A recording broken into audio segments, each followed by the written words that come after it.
আমি আমি সশ্রদ্ধ চিত্তে তারেক রহমান সশস্ত্র চিত্রে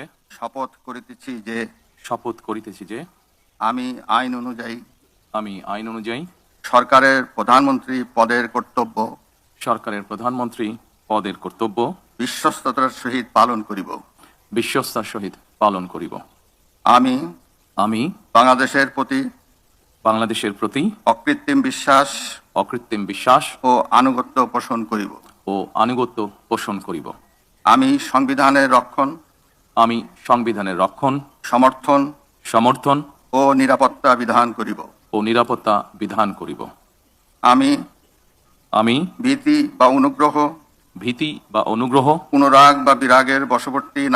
অনুরাগ বা বিরাগের বশবর্তী না হইয়া সকলের প্রতি আইন অনুযায়ী যথাবিহিত আচরণ করিব। এবার মাননীয় প্রধানমন্ত্রীর গোপনীয়তার শপথ পাঠ পরিচালনা করার জন্য রাষ্ট্রপতি মহোদয়কে বিনীত অনুরোধ জানাচ্ছি। আমি তারেক রহমান সশ্রদ্ধ চিত্তে শপথ করিতেছি যে সরকারের প্রধানমন্ত্রী রূপে যে সকল বিষয়ে আমার বিবেচনার জন্য আনিত হইবে বা যে সকল বিষয় আমি অবগত হইব তাহা প্রধানমন্ত্রী রূপে যথাযথভাবে আমার কর্তব্য পালনের প্রয়োজন ব্যতীত প্রত্যক্ষ বা পরোক্ষভাবে